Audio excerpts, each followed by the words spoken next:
नमस्कार दोस्तों, आपका हमारी अपनी YouTube चैनल में स्वागत है। श्री कृष्ण के जाने के बाद राधा का क्या हुआ, चलिए जानते हैं।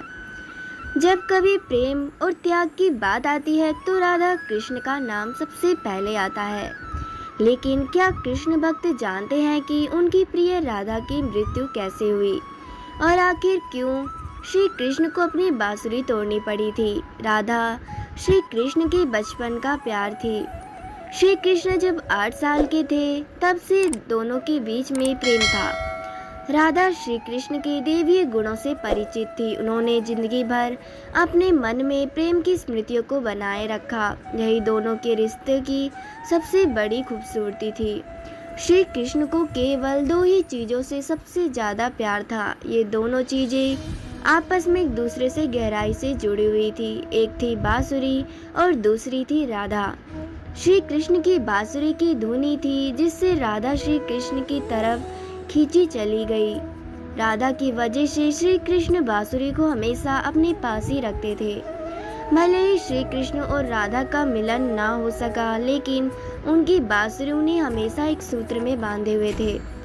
श्री कृष्ण के जितने भी चित्रण मिलते हैं उनमें बांसुरी जरूर रहती है। बांसुरी श्री कृष्ण के राधा के प्रति प्रेम का प्रतीक है। वैसे तो राधा से जुड़े कई अलग अलग विवरण मौजूद हैं, लेकिन एक प्रचलित कहानी नीचे दी गई है कि भगवान श्री कृष्ण से राधा पहली बार तब अलग हुई जब मामा कंस ने बलराम और कृष्ण को आमंत्रित किया।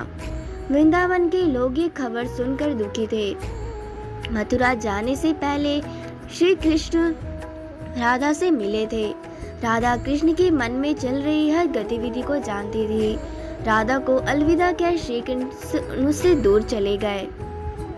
कृष्ण राधा से वादा करके गए थे कि वे वापस आएंगे, लेकिन श्री कृष्ण राधा के पास वापस नहीं आए। उनकी शादी भी रुक्मिणी से हो गई। रुक्मिणी ने भी श्री कृष्ण को पाने के लिए बहुत जतन किए थे। श्री कृष्ण से विवाह के लिए वह अपने भाई रुक्मी के खिलाफ चली गई। रुक्मिणी ने श्री कृष्ण को एक प्रेम पत्र भेजा था और वहां आकर उन्हें अपने साथ ले गए। इसके बाद श्री कृष्ण रुक्मिणी के पास गए और उनसे शादी कर ली। श्री कृष्ण के वृंदावन छोड़ने के बाद से ही राधा का वर्णन बहुत कम हो गया। राधा और कृष्ण जब आखिरी बार मिले थे तो श्री कृष्ण ने कहा था कि भले ही वो उनसे दूर जा रहे हैं, लेकिन मन में श्री कृष्ण हमेशा उनके साथ ही रहेंगे। इसके बाद कृष्ण मथुरा गए और कंस और बाकी राक्षसों का वध किया। इसके बाद प्रजा की रक्षा के लिए श्री कृष्ण द्वारका चले गए और द्वारकाधीश के नाम से लोकप्रिय हुए। जब श्री कृष्ण वृंदावन से निकल गए तब राधा की जिंदगी ने अलग ही मोड़ ले लिया। राधा की शादी एक यादव से हुई थी। राधा ने अपने दाम्पत्य जीवन की सारी रस्में निभाई और बूढ़ी हो गई, लेकिन उनका मन तब भी कृष्ण के लिए समर्पित था। राधा ने पत्नी के तौर पर अपने सारे कर्तव्य पूरे किए। दूसरी तरफ श्री कृष्ण अपने दैवीय कर्तव्य निभाए। सारे कर्तव्यों से मुक्त होने के बाद राधा आखिरी बार अपने प्रियतम श्री कृष्ण से मिलने गई।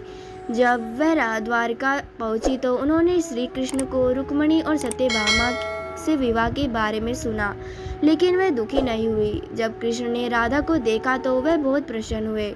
दोनों संकेतों की भाषा में एक दूसरे से काफी देर तक बातें करते रहे। राधा को कान्हा की नगरी द्वारिका में कोई नहीं पहचानता था।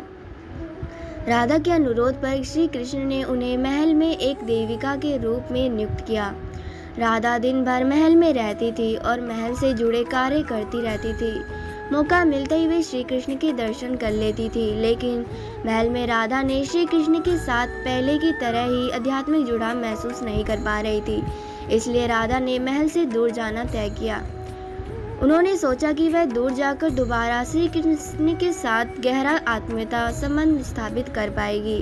उन्हें नहीं पता था कि वह कहाँ जा रही है, लेकिन भगवान श्री कृष्ण जानते थे कि धीरे धीरे समय बीता और राधा बिल्कुल अकेली और कमजोर हो गई। उस वक्त उन्हें भगवान श्री कृष्ण की आवश्यकता पड़ी। आखिरी समय में भगवान श्री कृष्ण उनके सामने आ गए। कृष्ण ने राधा से कहा कि वे उनसे कुछ मांगे, लेकिन राधा ने मना कर दिया। कृष्ण के दोबारा अनुरोध करने पर राधा ने कहा कि वे आखिरी बार उन्हें बांसुरी बजाते देखना चाहती है। श्री कृष्ण ने बांसुरी ली और बेहद सुरीली धुन में बजाने लगे। श्री कृष्ण ने दिन रात बांसुरी बजाई जब तक राधा आध्यात्मिक रूप से कृष्ण में विलीन नहीं हो गई।